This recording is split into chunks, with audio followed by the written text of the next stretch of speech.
like the button be pushed. Yeah. So Okay. what's going on? Oh man, I won't lie. I've been sicker than a dog for a week, but everything is back. I'm about back up to 95%.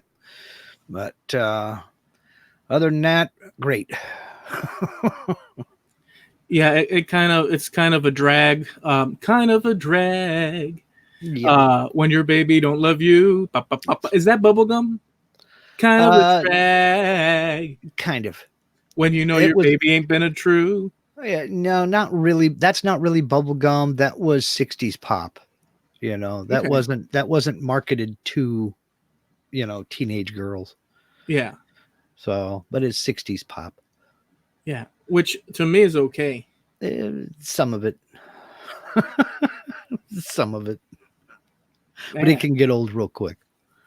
Well, I mean, you can have a listening session, but you can't. I mean, I don't think that you could go through the whole thing. It's just, it's not like an everyday thing.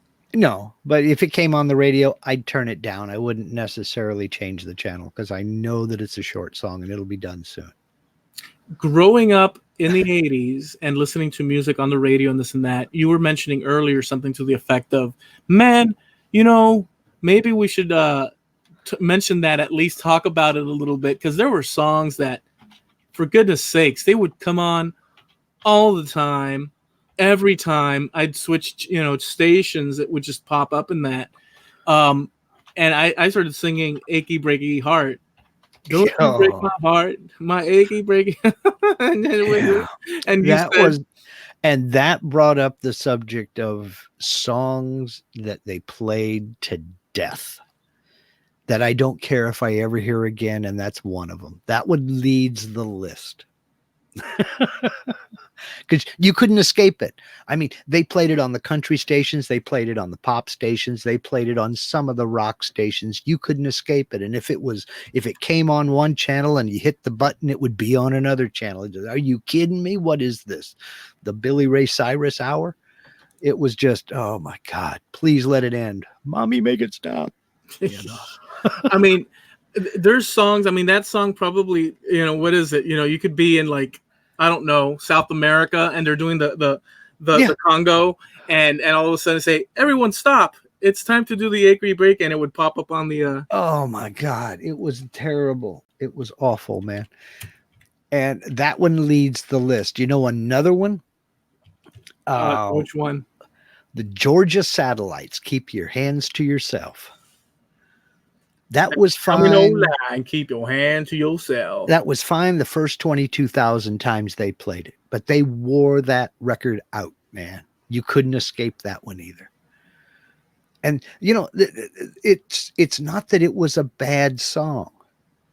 It's just that they played it over and over forever. It's like, man, guys, go buy another album. I'll pay for it. There was a lot of songs like that. For me, Miami, I don't know about you, because you were older and you were off in the military, but after the whole, let's say, disco fever thing, right? Like, once you get into the 80s, it's not that it stopped. It, in my opinion, I think that it evolved into this new monstrosity of, in my opinion, although it does have its merits looking back in fondness because of historical whatever, but it morphed into this sort of like 80s here in Miami dance music / bass music, they called it. And there were songs like Diamond Girl, Diamond Girl, ooh, Diamond Girl. And I'd be sitting in the bus, and like, I was into rock and roll, listening to the Anthrax and the Metallica. And, so I had my Walkman, but on the bus, and all the girls would love it, and they'd pump it up, pop music, and then you'd hear, "You're my diamond girl, you make me feel, diamond girl," and they repeat the Diamond Girl. I was like, ah! As a little kid, you're like, no, please, it hurts, and so that was a strange sort of pop bass musical style. I don't even know what bass music. It was horrible. Well, we had that with the disco thing in the 70s. And, you know, if you wanted to be popular with women, you had to at least have a little bit of that stuff hanging around. Now, there were exceptions, but, you know, it was the whole thing in the 60s and 70s was driven by AM top 40 rock and roll. And they started morphing more and more into the disco thing. Now, there was still like Boston and Kiss and, you know, Fleetwood Mac and Leonard Skinner, things like that. But for every one of those that they played, they would play 12 or 13 disco tunes. So you couldn't help but pick it up. You know, you'd have Ted Nugent, Cat Scratch Fever play. And then here's Pablo Cruz, A Place in the Sun. Then Leo Sayer, You Make Me Feel Like Dancing. I And love that song though. yeah, Make Me Feel Like Puking, Leo. Sorry. Dude, You that know, song is a great, musically speaking and vocally speaking. It's really good. Like it, and so I know that I'm going against the trampled underfoot status quo here with you know, Mark's point of view, but I just want to say that I would give that song a pass in the context of that song, because it has musical, in my opinion, musical value. I'm not saying that the whole catalog does, but I would give that particular song, because of the vocals, because of you know, it's up in the air to whoever, you know, how people listen, you know, think of it, but I would give that song a pass. you just abandoned rock and roll for disco. No, see, that's what a You friend of just mine. you just abandoned the rock and roll for British disco. Wait a second. Wait a second. Let's put the brakes on for half a second. First of all, that's what my friends in back in the day would have said. My position now is not my position back then. Understand? And And growing up, like I was okay. totally like kill anything. Death to all but metal was my theme, and all of our theme.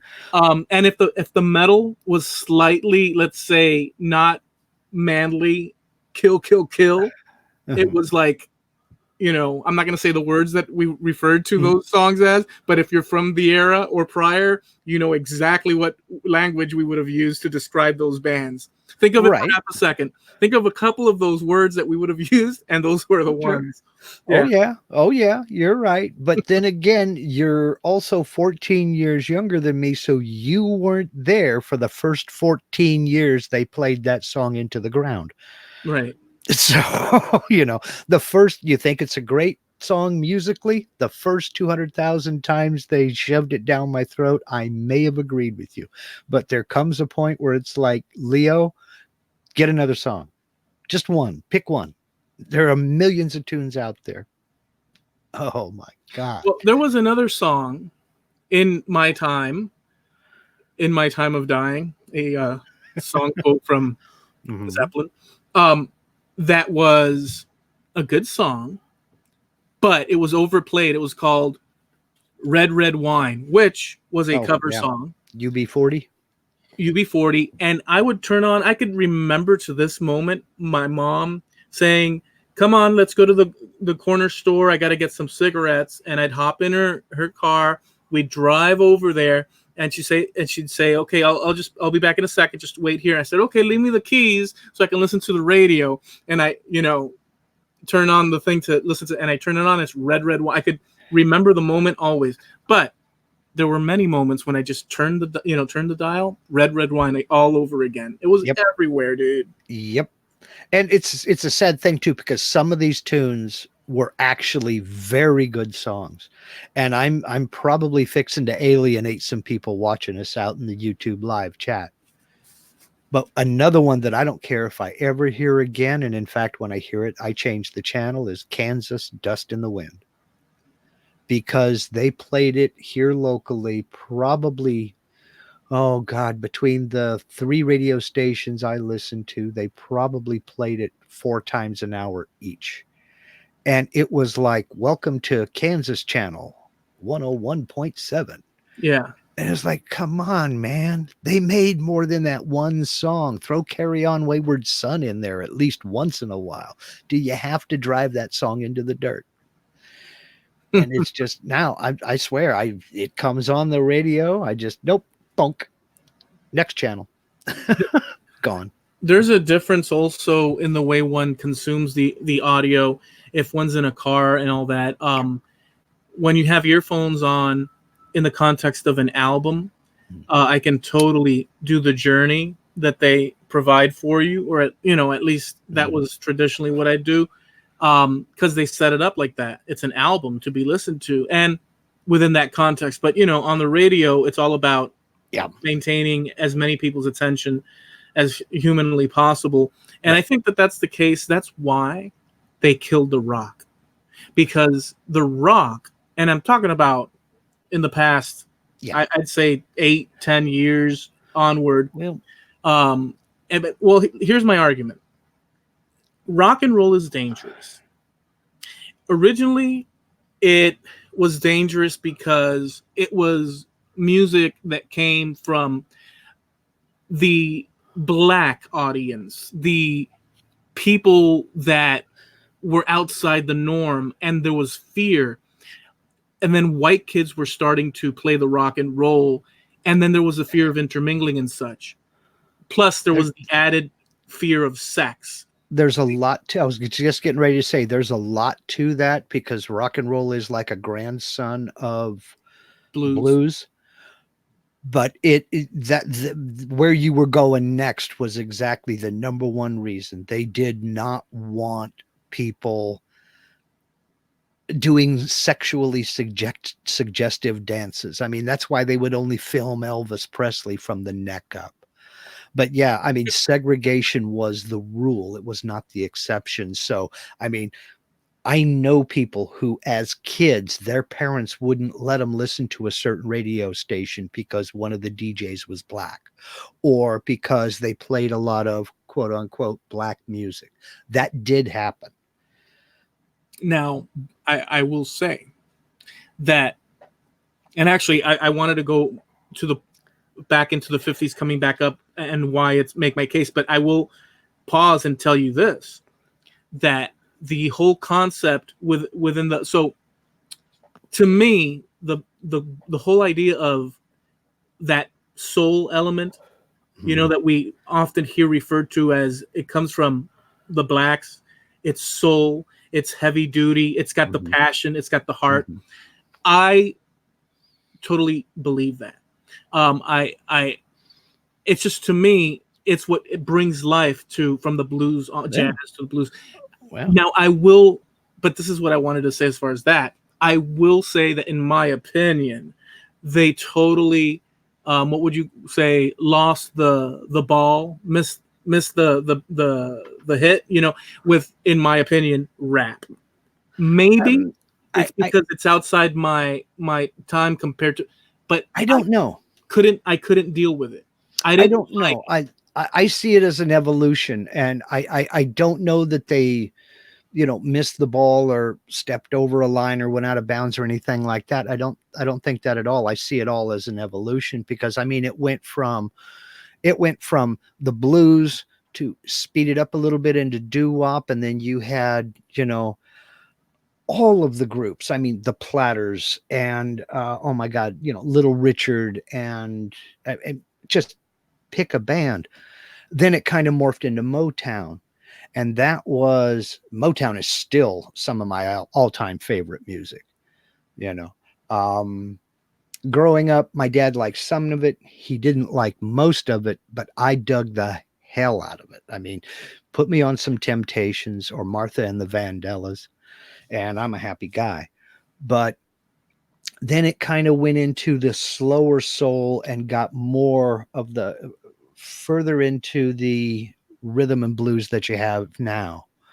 But it was a slow evolution, and I see hip hop is just a further evolution of that. I mean, they went from the Four Tops to, Billy Ocean and Luther Vandross and Barry White, and just, I just see hip hop as the next evolution, and I don't know where it's going to go next. And to be honest, I can get into some of it. I mean, because you talk about musically interesting, some of it really is the way they can sample 5 or 6 songs, put it all together, and it sounds good. I dig that kind of thing. Well, You know, I have a problem with it. well, I have a problem with it because I have a problem with it, and I haven't sat long enough to particularly dissect it, but on the main thing, of course, the use of electronics to create music, of course, this is something that is done and fine, but I think that I have a problem. There's an element of people not, and this is not for everyone, but there are a lot of examples that they don't necessarily play instruments. And although that might not seem like a problem, obviously, to most people, to me, maybe I was sold a idea concept and it stems from rock and roll. And so there's rap mixed with rock and people playing it. Right. I could do that. Yeah. So it's not just, but it's the idea of a dude with just computers and everything is produced from the computer. It just, I like that there's a musical thinking behind things where the guy is actually, he sits down and he says, man, you know what, if I do the key of A here and I do a transition like this, and maybe if I do this and saturate that with the guitar and this. And so I think maybe it's from more of a hands-on thing as opposed to sampled. I don't know. But you're a musician. So yeah, I can see that. I have a personal thing against drum machines because I've always liked drums. I've played around at the drums. I never got really good, but I could, keep beat. And every time I heard a drum machine, it's like, well, why don't you just hire a musician who can play that for you instead of, just pushing a button and let it be done. But then that's my old, that's the old Mark talking, because it does take a bit of talent to program that sucker. And it takes a little bit of musical ability to get it to play what you want it to play. Yeah. No, absolutely. So, absolutely. Yeah. Absolutely. So I'm with you on that.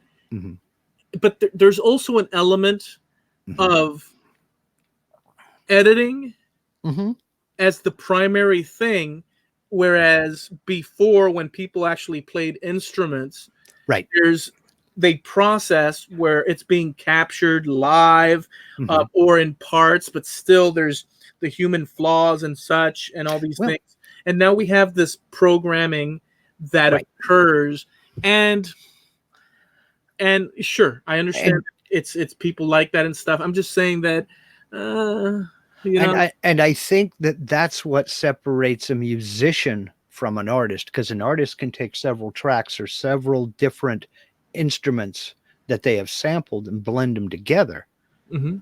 But can they do it live? Can they play it live?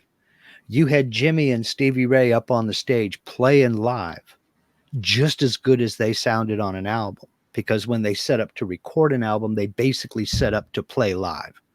And they recorded those instruments. Maybe they went back and overdubbed over it. Maybe they, like with Hendrix and Are You Experienced, where the entire drum, all the drums in Are You Experienced are played backwards. A lot of people don't know that.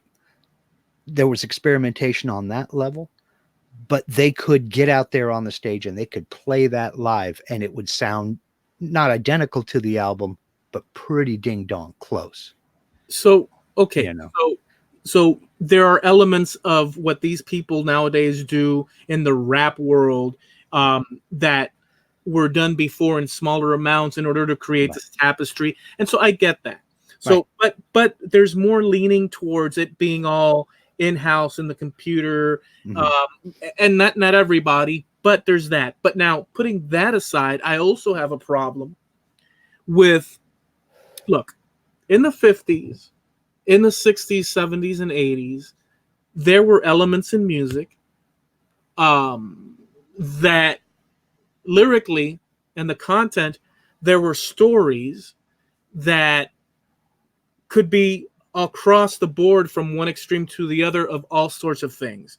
I mean, you had Jimi Hendrix singing Hey Joe, where the guy shoots his lady and this and that. You had the Age of Aquarius, Sgt. Pepper's, Pink Floyd with Psychedelia, and everything in between. You know, You Are the Sunshine of My Love with Stevie. It went, and so, but there was never an album that I can remember, and if there was, I would not have liked it. That everything is like the attitude of money, gold, the bling. They are shallow in, for my taste. Yeah. I don't see how. Yep. I don't see how anybody else could see it any other way. But whatever. They're shallow, soulless, or just missing the point. In my opinion, for my taste, it's just there's aggressiveness in a continual basis.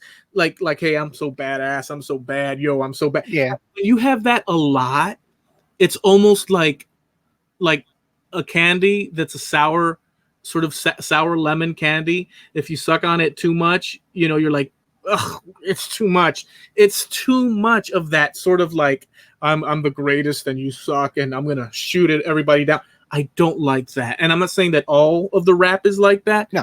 But I just a lot of the older rap was like that. But I don't know. You were talking about man, my train of thought just went off another track, man. By the way, Jim Dockrell agrees with me. Yeah, well, you know, and I'm sure there are a lot of people that do agree. But I think you're absolutely right about attitude. Attitude has changed, some for the better, some not for the better. But I still think, and you reminded me of this, and I don't know why, but it just popped into my brain as we were talking about it, that I think Motown is probably one of the best genres of music around, and probably the most underrepresented. I mean, you don't hear that sound anymore. And I really don't know why, because you would think there are a few singers that I could think of right now that could pull it off if they were to put up some backing vocalists. And like, okay, I'll throw one out there, Demi Lovato. I'm not her target demographic. I don't own a Demi Lovato album, but she's got a voice. She could put up some backup vocalists and she could pull off like a cover of Nowhere to Run To by Martha and the Vandellas. She could pull that off. You know, there's a couple of other vocalists out there that could do that. I'd like to see it. I'd love to see it come back. So look, it's a contentious sort of thing. I mean, not that, but the concept of, okay, so maybe I see it in an abstract, and I think that, but there's a meaning, and a vibe, a baseline encompassing vibe to things that one does that I see. Maybe I'm fooled. Maybe I'm totally nuts. I don't think I am. I think that I have a sense of things, but then again, I could be totally freaking wrong on that. But to me, the whole idea and sense of that rap thing is a baseline of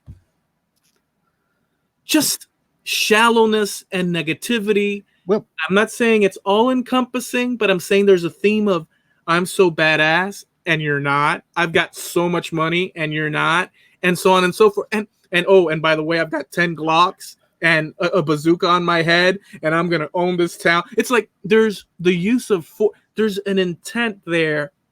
And well, by the way, we're saying this artistically. And some of the gangsta stuff, I see what you're getting at. Yeah, I hate it, honestly. And you know, but the same can be said for a lot of other type of music. You know, I'm not big on country music either. You know, and I don't get into classical at all, or what have you. But I don't know. We've talked about this before. What has happened is, and one of the reasons for the shallowness that you were talking about, the soullessness, is we have gotten away from the album concept. People are they will experiment a little bit with certain things, but they stay within this rigid formula. You know, where before it was, if a song went 8 or 9 minutes, that was fine. Yeah. Now everything is those quick sound bites. Get the song, 3.5 minutes, get it done so we can go on to the next one. Mark, you've always, and from the very beginning of this show, your emphasis your emphasis has always been, dude, what happened to the album concept? Because there's so many positive memories from because it's the truth. I mean, you can pick up any album and just drop the needle anywhere, and the music was there for the music. It was music that was meant to be listened to. As you said, put the needle down on side one, listen to it all the way through, flip it over. There's a lot of context to be listened to in there. You can't put on a Pink Floyd song. You have to put on a Pink Floyd album, because otherwise it makes no sense. You can't analyze it. There's no context there. But you take Sgt. Pepper, and it doesn't matter what track you listen to. It wasn't created to fit that 3.5 minute sound bite. And let's move on to the next one real quick so we can hurry up and put up the dog food commercials, Well, we've gone back to that. We want instant gratification. We want our music to fit that 3.5 minute format, so I can download 30 songs. Yeah. I got 300 songs on my phone. How many do you got? Well, they've got to be short to fit that thing. And, music has a flow. It has an ebb and a flow. It speeds up or slows down depending upon the intensity. You take a tune like Stranglehold. It builds up, it builds up, it builds up, and then it slows down and kind of mellows out a little bit. And then it builds up again. It speeds up slightly. It's not electronically organized. It doesn't sound mechanical. Yeah. Like a lot of today's music does. I mean, the beats are going to come on because a computer is doing it. The beats are going to come on perfectly. Boom, boom, boom. There's no emotion allowed to stretch out a little bit of a measure, or maybe tighten it up real quick here. Yeah. It's just, I mean, a little bit of, so this is a funny thing to say, and we have touched on this before. And by the way, we have so many awesome episodes here on this podcast, and you could find them on our website, trampledunderfootpodcast.com, and you could go over there and click on that Wayback Machine, and you'll see past episodes. We have them titled and organized really nice. And a lot of subjects. We do always come to this musical subject, and simply put, it excites us. But we came from a different decade, slightly removed, sure, maybe 10 years or so, when you went to the store and purchased music. Oh, yeah. And so, And we devolve back to music because it's one of the things that brings Eloy and I together. That's one of our common grounds, and we both dig pretty much the same stuff. I get more into blues than he does, to a point, but maybe my mind's a little bit more open. I mean, Oh, well, hell, what kind of, I'm gonna have to defend that, because that wasn't a nice thing. Well, I'm willing to forgive a headband or a loincloth. Well, I'm willing to forgive a little bit of the pop music, chewing bubblegum, listening, stuff myself, whereas you're not. So we all have. Now, look, it is true that it is shallow to. No, but look, nobody wants a guy with a Fred Flintstone uniform and a bandana rocking out, and you're looking at it. And okay, so to me, it's the idea, that visual. It's like, I can't do it, man. I'm sorry. It really ruins it for me. And it's strange, right? Because I can totally accept Steve Tyler, because he's crazy. Have you seen him? Yeah. Steve Tyler's just, I saw Aerosmith when they came back for their Done with Mirrors tour. And Steve Tyler's just a nut. But I can accept it for some reason. I just see them as pretty freaking cool. Whereas if I see a guy with a tennis racket bandana or something, it really affects, or like Mick Jagger, like, look, the difference between Mick Jagger and Steve Tyler, dress wise and like their persona on stage, is not that different. But there's something of Mick Jagger that totally, I don't want to even say the 10 or 20 words that comes to mind. I just can't do it. And he's got awesome music. Mm-hmm. And he's got awesome music. I know he does, but I can't. But you can't see him on the record. No, but I have a good memory. Yeah. And so that's the problem. Every time I listen to a Rolling Stones record, mm-hmm. the first image that pops into my mind, I swear to you, is Mick Jagger on a stage and flailing around like a headless chicken. That's the first image that pops in. When I think Rolling Stones, I think Mick Jagger tossing about on stage like a, I don't know, like a crazy, I don't even want to say it, sashaying, frolicking across the stage. There are several tunes out there just by several different artists that's guaranteed to be the quickest way to get me a ticket is put on this song when I'm out on the highway, because my foot just gets real heavy. And the Rolling Stones Start Me Up is one of those songs. Okay. I mean, just from the get-go, I'm like, oh, here we go. AC/DC's Thunderstruck is another one. I'm going to get a ticket. Molly Hatchet, Flirting with Disaster. I will get a ticket, which is why I don't generally play this music in the car, because I'm too old to be getting speeding tickets, man. I think of Jumping Jack Flash with Mick Jagger. If I listen to it, all I can see is Mick Jagger going.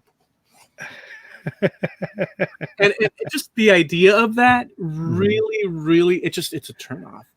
But in any event, going back to the rock and roll thing, the danger and whatnot. To me, rock and roll, as opposed to what we listen to today, and this I guess will tie in with the rap and all that stuff.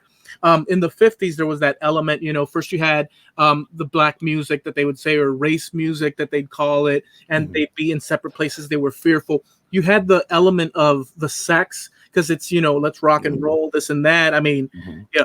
But you get into the 60s, and here's what I'm saying, that you get into the 60s and something strange happens where you have, and something very strange happened, where you have, it's not just for musical sake, or shallow, I don't want to call it shallow, but for this, let's just say shallow emotional basics, like love, sadness and such.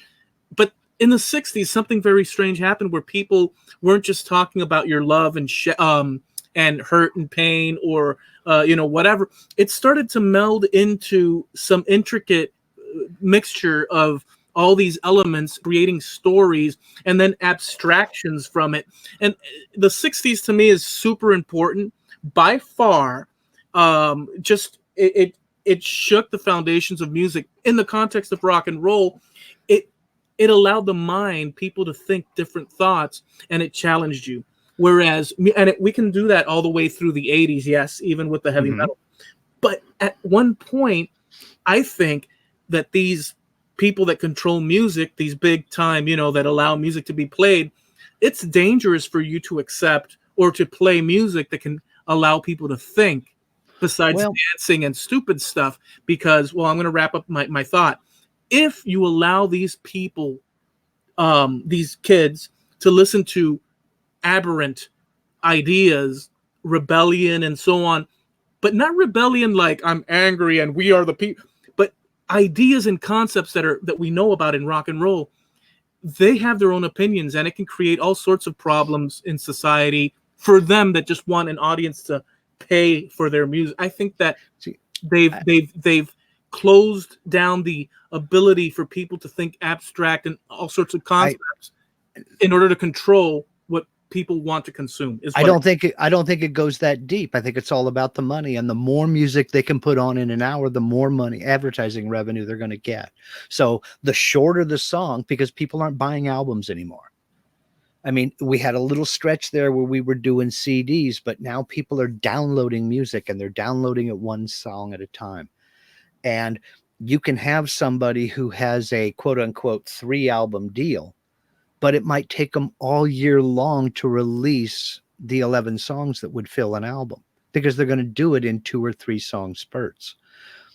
It's money. It's 100% driven by money. I mean, you should know that more than anybody. I mean, I mentioned that's the same thing. So we're talking the same thing, but with different sort of. the Beatles became huge, and then they were allowed to kind of experiment because they knew that there were enough people out there who would you could record dogs barking in a field. If it was by the Beatles, there was a market. Yeah. People were going to buy it. They knew that. So they would give them a little bit more free reign to experiment. It just happened that people dug the hell out of it. I mean, Rubber Soul came along, and then, Sergeant Pepper and the rest of them. And people were buying the albums. They weren't just buying singles anymore. So they were given a longer leash to experiment and create. I mean, look at the White Album. They let John Lennon put Revolution #9 on there, for God's sakes. But they knew that there was going to be a market for it, that people were going to snap it up because it was the Beatles.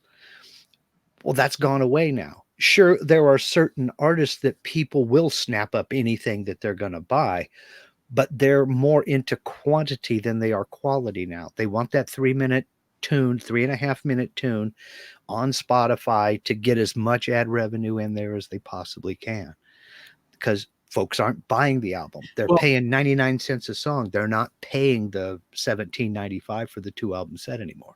I just want to say this to what you just said. It is possible within a 3-minute song or less, like the Beatles had, to create awesome content that's not shallow. It's still within a limited format, but the typical music playing used to be anywhere from 1 minute and 58 seconds to 2 minutes and 38 seconds. That was your typical pop song, and the Beatles started to push that envelope, and so did a lot of people, but like the Beatles. So it is possible for people nowadays, but it always, and I don't know if this was like that in the 60s and 70s and so on, but you know what? I know in the 80s, if I think back for a second, the majority, and maybe it's a problem because of one's perspective limited from one's vantage point, but to me it looked like the majority of the crap out there was completely shallow, useless. Yeah. But was it a problem of my perception, or was it in fact shallow and useless? I don't know. Because I think what you were doing was it was selective listening. I think you were listening to the stuff that you liked, and you were ignoring the shallow pap. The shallow pap has always been there. Right. Believe me, I grew up in an era of yummy, yummy, yummy. I got love in my tummy, for crying out loud. All right. You want to talk shallow pap, play anything by the Archies. All right. But there was also other stuff going on. Yeah, there is crud out there that can be force fed to the masses and they'll buy it. But there were also songwriters. You had Dylan writing for anybody who could, play. You had, as well as himself, you had Jimmy. You had, oh my gosh, let's see, Steve Goodman. You had, think of the songwriters, J.D. Souther. I mean, songwriters all over the place. Carole King, James Taylor, brilliant songwriters. There are a few out there now, but they're not as prevalent as they used to be. I think the last, and this is just my opinion, I could be wrong, and it's not really my favorite genre of music either, but I think the last big, brilliant songwriter of my lifetime anyway is Billy Joel, and the man's still going. I'm with you on Billy Joel's extraordinary just lyric writing. It's storytelling, vocals, music. It's just the whole thing. So I agree with you 100% on that. I love just about everything, minus a couple of albums that he did in the 80s. Yeah. But other than that, all of it is freaking awesome. So yeah, I'm with you on Billy Joel. I mean, but so you can't. So okay, how about nowadays? You're not going to flip on the radio, and frankly, I don't know unless you're in the car who does, but you're not going to flip on the radio or whatever and hear something like, you might not like the song, but in a little cafe just south of the border, bah, bah. And that might not be a good example, but the point is that they're setting you up with a nice story, and maybe that's putting people into an antiquated sort of like use. But nowadays, it's all like,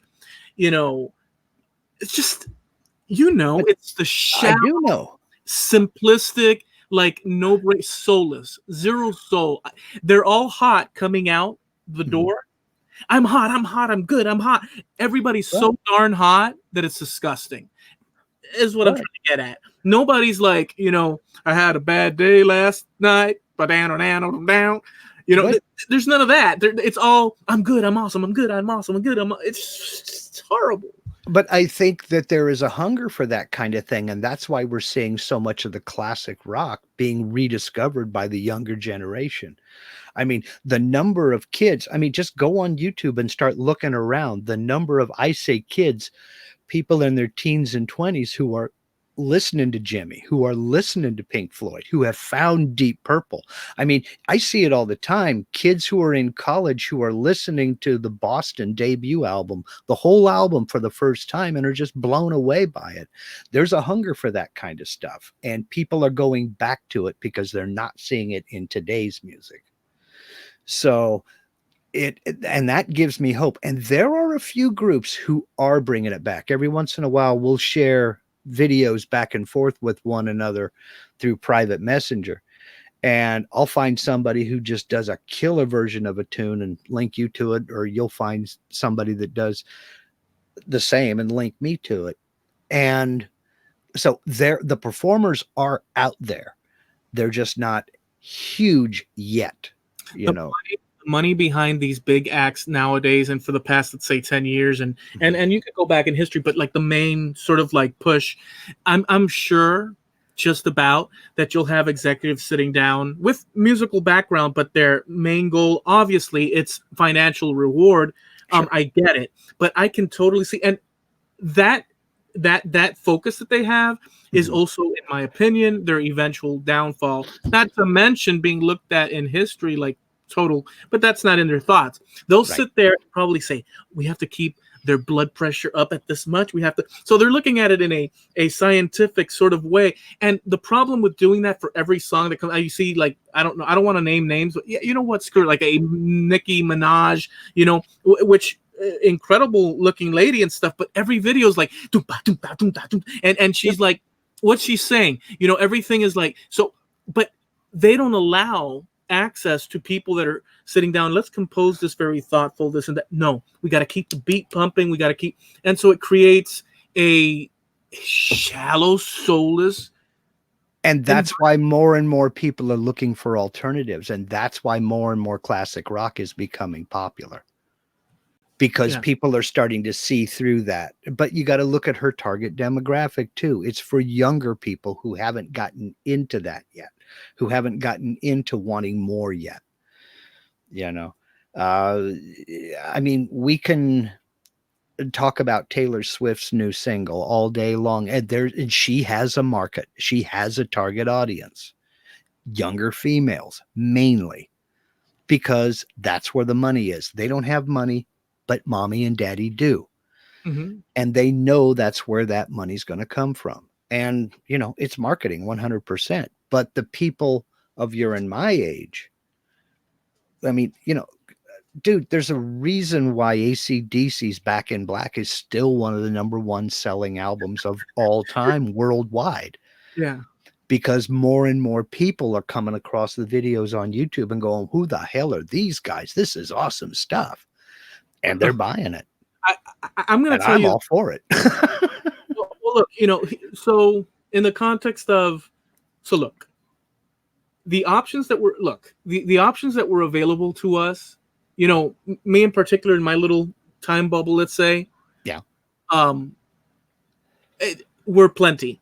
But within the music listening, there were little ideas, words, combination of words, sentences that created stories and stuff.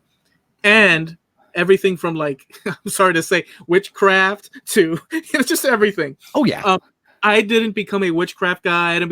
But listening to like Black Sabbath, let's say, and like all the medieval stuff and within opened my mind to like Dungeons and Dragons, let's say, and stuff, which is another. But all in the context of like, this is a timeline, an idea, a concept.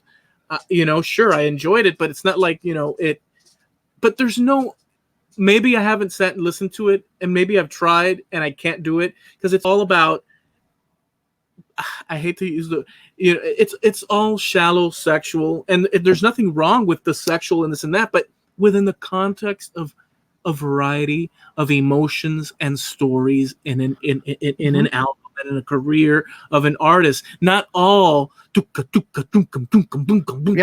it's just like, it's like, so, I am definitely Oh, I'm not with you. of that music. Oh, I'm with you 100%. I mean, the range between Nicki Minaj and Gladys Knight is huge. Oh my It's a goodness. gigantic chasm, all right? But again, different time, a different age, and different people. But again, as I'm saying, people are starting to see through that. More and more people are starting to see through that. And so you're finding other bands out there. Maybe they're not getting the top of the billing, but they're starting to perform in the bigger venues and the bigger festivals and the bigger shows. I mean, where Samantha Fish, for instance, was playing small beer bars and pizza joints and stuff like that 2 years ago.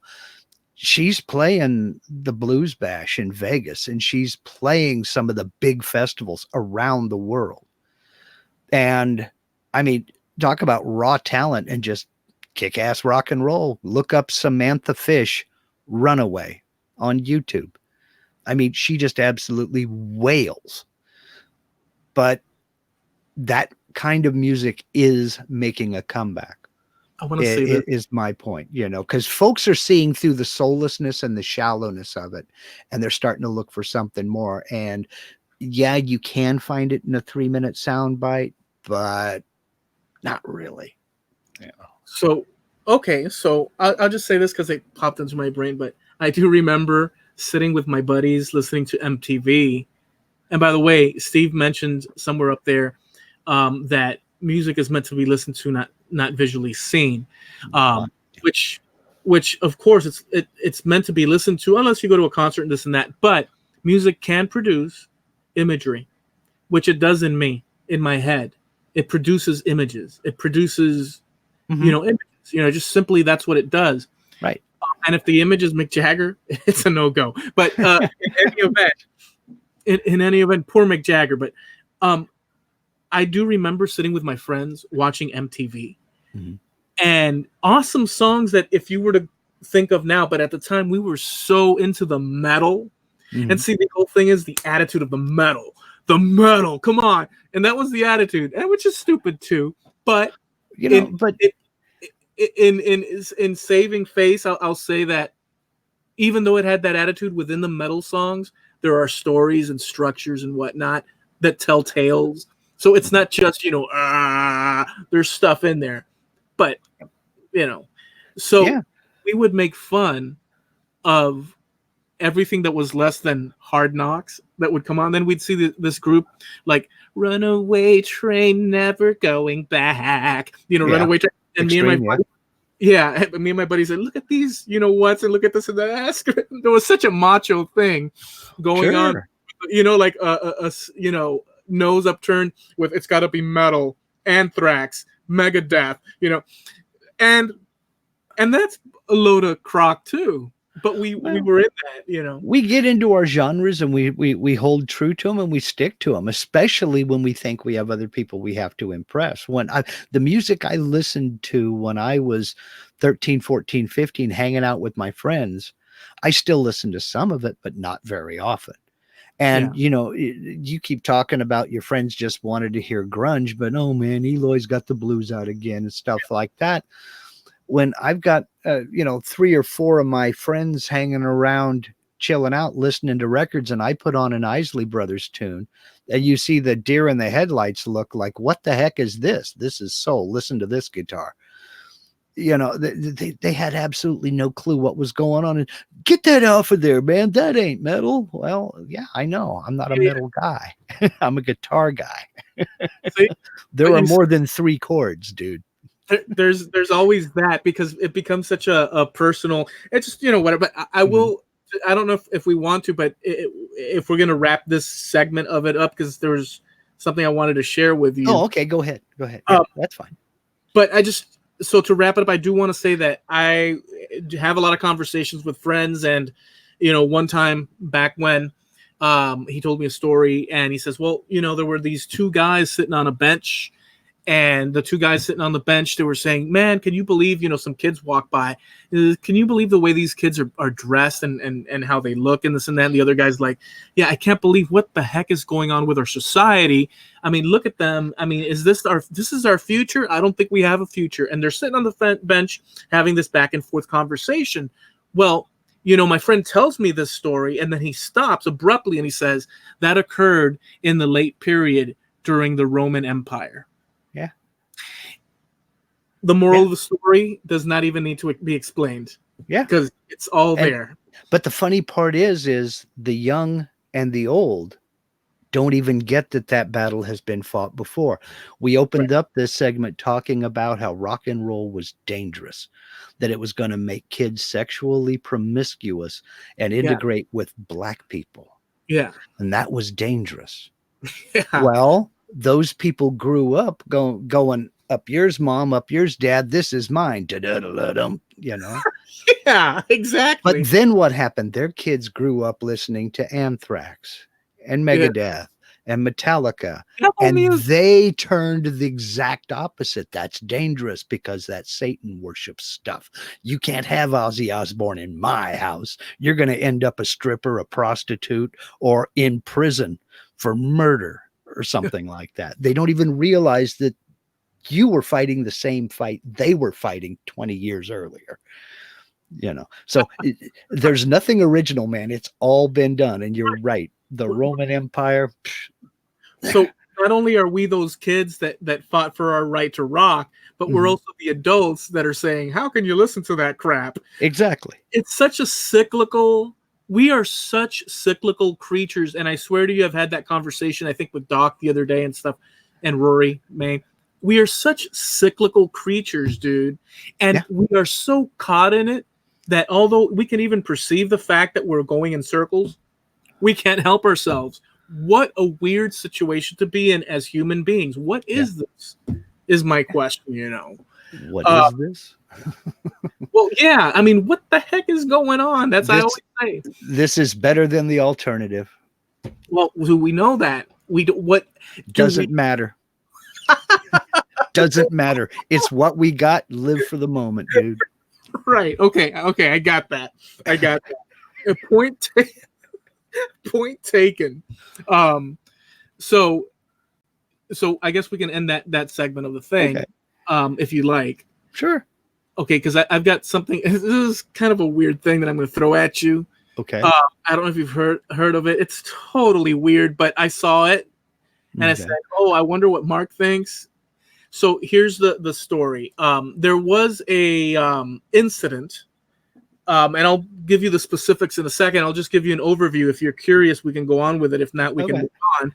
But there was an incident in New York City back in like the early 1930s, 1940s and such. Okay. Where this was captured on newspaper and so on, and people. A gentleman, it was like Times Square, something to that effect, probably Times Square. And I can be more specific. I'm just going to give you from memory, paraphrasing. A guy appears, they say, out of nowhere. Now, whether he appeared out of nowhere in the puff of, magic, or that people just noticed him all of a sudden, I don't know. But a guy appeared, and this was the 1940s, 50s, something like that. And he was dressed in late 1900s regalia, top to bottom, completely. Okay. And according to the story, he walks out into the street and he got hit by a car. And later, he was injured horribly and he passed away. This was a young dude dressed up to the nines or maybe not to the nines, but in the style fashion of the late 1800s, 1870s, 1860s, 1870s. But this occurrence happened in either the 40s or 50s, let's say. Okay. The guy was carrying a wallet and carrying documents, and his name was Rudolph Fentz. Okay. And he had a business card with his name, Rudolph Fentz, and an address on Fifth Avenue. He had a letter sent to this address in June of 1876 from Philadelphia. He had that in his pocket, and a sort of like a medal coming from coming in third in some sort of race or something like that. All these objects were on him, and these were objects that were from the 1800s, and they didn't show any signs of the typical passage of time wearage, Okay. usage, or whatever. The cops came. There was a crowd. He was dressed all funky and stuff, from back in the day, and they investigated throughout the years. It became a big issue. Basically, they found his family members in the 50s, 60s, or whatever, as the investigation continued. And they said, that was someone from our family, but he disappeared abruptly in the 1870s or whatever. And nothing was heard of him. So this is like a time travel sort of story. It's been around forever. I heard it. I tried to investigate whether it was obviously this is if this were proven, it'd be insane. But yeah, that's what I heard. Well, I have heard the name, and this is one of those cases of fact and fiction getting blurred. Okay. And I tend to err on the side of caution with this kind of stuff, because you know me, I'm skeptical. I'm skeptical about everything. Oh, yeah. That's that there was an urban legend about a guy who was found walking around in the early 1900s with, dressed up in 1800s attire, and he was all confused and got hit by a car and got killed and what have you. And he had a pocket full of old money in it and various and this, that, and the others. The problem is, and the reason I say fact and fiction getting confused, is the name Rudolph Fentz comes from a book called I'm Scared that was written in 1951 by a guy named Jack Finney. That was the lead character in this book. And the book was based on that urban legend about a guy who just appears in New York and the tracking down his family and what have you. So the thing about the person suddenly appearing in the 1900s wearing out-of-date clothes and having old banknotes and everything and getting killed by a car, that was never proven or disproven. It's just one of those things that were told over and over again. And by the time this guy wrote this book about it, I'm Scared, it had morphed into a story of its own. But when you said Rudolph Fentz, I knew where this was going because I've heard that name. That's awesome. So let me ask you this, though.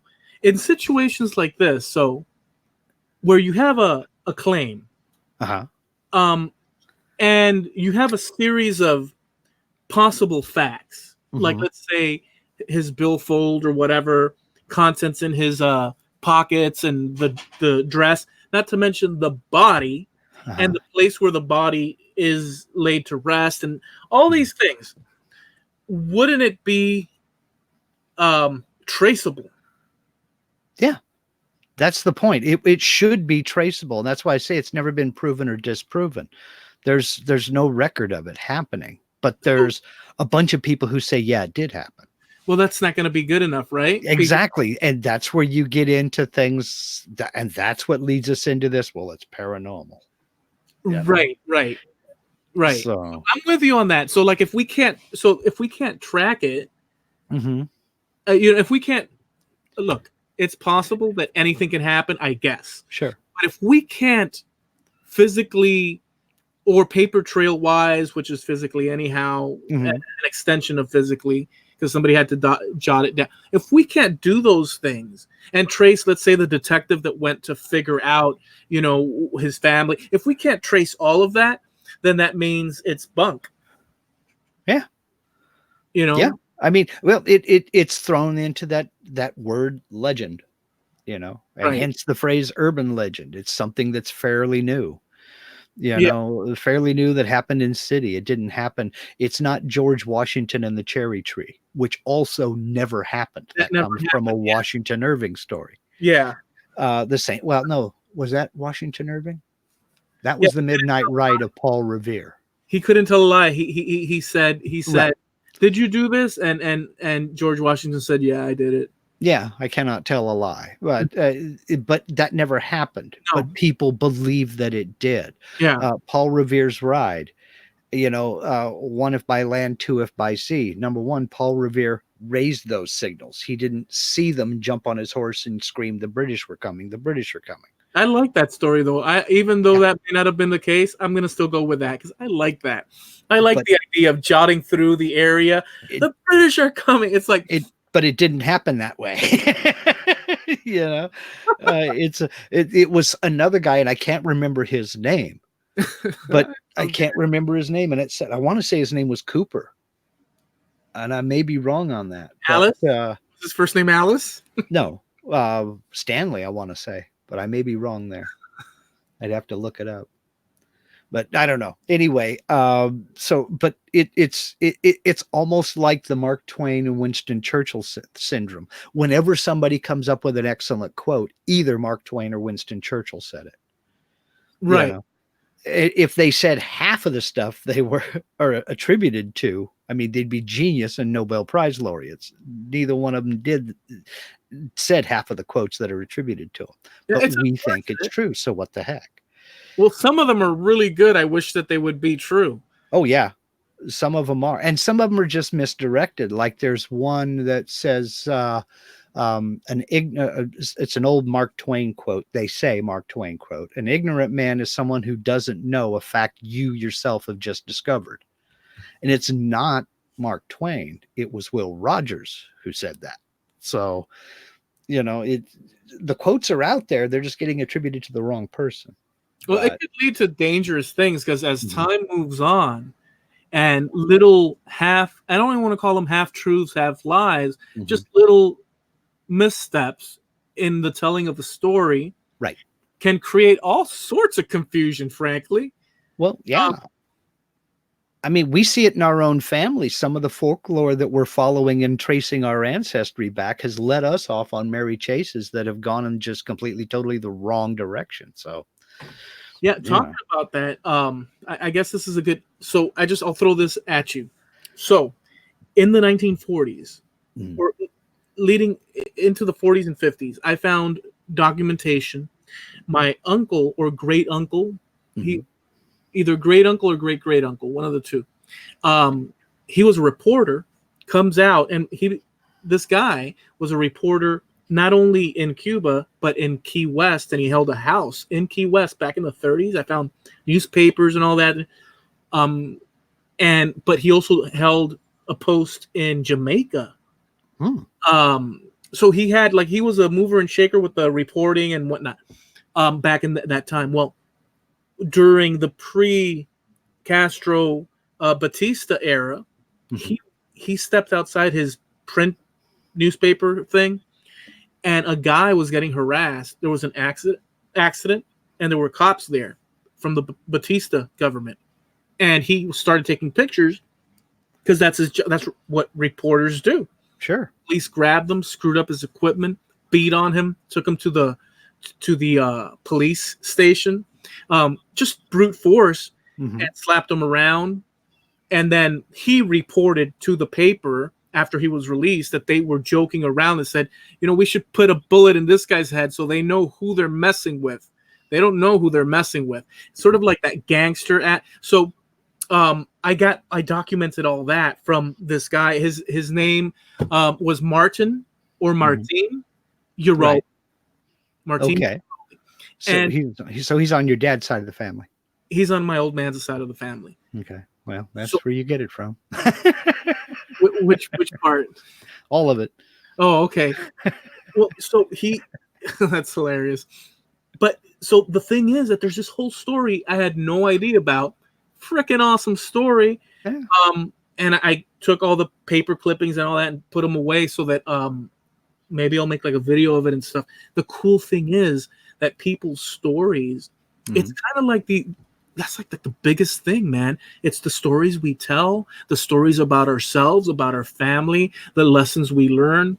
I mean, I think that's what we kind of do here, you know? Yeah. And when you can document it, it's all the better, because I mean, every family has stories. Yeah. But when you can document it, when you've got black and white, look, this is what happened. It's pretty awesome. It's very awesome. Now, I don't remember him myself. I remember my dad talking about him, bringing up the name all the time, but I can't remember. In fact, a lot of the people, I just remember their faces from photographs and in person. And I said, oh, yeah, that was and then I've had to put together the fact that, oh, he was an uncle of mine, or, oh, this guy's like, because when you're a little kid, you're like, you don't know. Yeah. Well, okay, now I know you did this with your dad, but have you discovered anything in your family so far, but going through these stories and, you know, finding documentation and stuff? Have you discovered any stories that made you go, holy cow, he did that? Wow. I've found a few. Yeah. Yeah. That's cooler than hell. That is cooler than hell. I mean, I was impressed with my ancestors coming out in a covered wagon from Missouri in the 1800s. But I mean, you know, your dad lived a revolution. I'm like, whoa. There's a lot of stories that, and you know what else is going on? I'm coming across. So I have family that were big sugar plantation movers and shakers, owners, landowners and stuff of epic proportion. Like epic. It's not my like nucleus of the family, but it's, you know, once removed to the side. Okay. A cousin, you know, an uncle, and so on. And because of that, you had a government coming in that was anti-business. So you have writings with different, let's say, painting everybody in different light, let's say. Landowners, because the idea was we want to get rid of landowners so we can divide up the thing because it belongs to it. And they sure as hell did. Yep. They took and divided it, except that everybody is not as well off anymore, let's say. Right. To make light of it. But yeah, there's a lot of conflict. I came from a group of people that were involved in ultra conflicts on an ethical, philosophical, political level, you know, for generations. Generations. I mean, both, you know, the US, Cuba, Spain. I mean, for generations. Wasn't an easy life for anybody, for sure. The biggest issue that, as far as I know now, although the Spain thing, I don't know that. I think it happened too, because people were compelled, like my grandfather.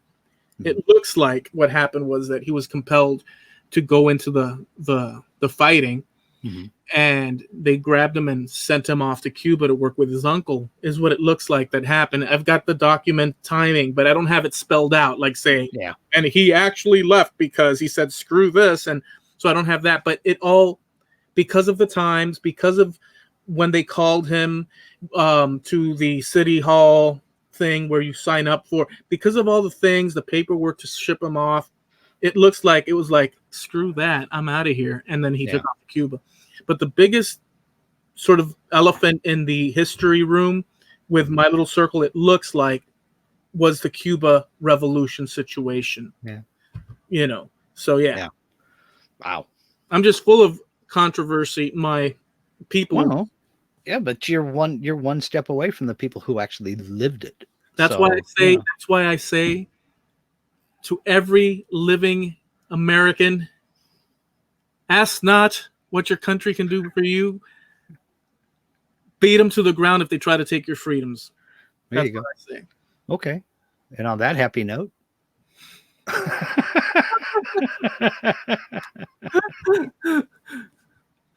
And on that happy note, come along and visit our website, trampledunderfootpodcast.com, where we have every episode we've ever done. This is episode 63. We go all the way back to episode 1 when he and I were just young shavers. I didn't have as much white on my face, and all this was green fields. Oh, we also have this thing called the Wayback Machine. You click that link, and that's where you'll find all those episodes. TrampledUnderfootPodcast.com. They can also check us out on Facebook, right? Oh, yeah. On Facebook, we have our page there, which is Trampled Underfoot Podcast on Facebook. And hit a like. Leave us some, if you listen to the podcast, if you have some ideas and thoughts, maybe some topics you'd like us to cover. We kind of would appreciate you just dropping, because you know what? We might as well see if we cover your topic on the show. Why not? Yeah, maybe you can remember something that was really cool and killer from the old days, or something that's real good about right now. We're right there. We're on top of it. Give us a share with one of your friends or all of your friends. You know somebody that needs to hear us badly. So that's Trampled Underfoot on Facebook. And of course, we record these episodes every Tuesday night at 6:30 Pacific, 9:30 Eastern on our YouTube channel. Just head on over to the tubes and look for Trampled Underfoot Podcast, and you'll see our smiling faces there in living black and white. Check out the Atom Smasher story, Frankie. Frankie Fields, because I repeat it all the time. That's my favorite episode. So we're coming up on Halloween. So, do you want it to be retold, Frankie? We'll have. Well, no, he's got to go back and listen to episode 11, and the way to do that is to go to TrampledUnderfootPodcast.com. Click the Wayback Machine, episode 11. It's a killer, actually. To be honest with you, not because I'm involved in it, but if you listen to the Atom Smasher episode, which is episode 11, it's really freaking awesome the way that Lindsay explains it. I tell a couple of stories of Halloween as well. It's just it's such a good, whatever. You're going to have to trust me on this one. Oh, he was there when you told it. Oh, okay. All right. Okay. All right. Well, then you have to go back and relive the moment. Yeah. Just put it on auto replay. Yeah. From here to the 12, what is it, the 12 days of Halloween, or is that Christmas? I think it's 12 days of Christmas. 12. Man, we're throwing all these holidays around. Dude, we're coming up on Halloween. We got to think of something to do for this show for Halloween. Well, I think we've got plenty of material in waiting. Okay. All right, good. Because I don't. Oh, by the way, that's a good one. We're going to end up on this. No, Mark, let's do this. I don't know if you'll edit this. This is your week to edit, yeah? Yeah, this is my edit. So I don't know. So that means this will stay in. So. Well, okay. So I'll throw this at you guys out there. Please give us some ideas. Not that, just hit us with some ideas, about Halloween and whatnot, what you'd like to sort of, and leave it in the Trampled on Facebook. Yeah. I think we've got it covered. Yep. That'll work. Gotcha, guys. All right. So that's it for this week. Y'all have a good one. Thanks for joining us. Y'all take care.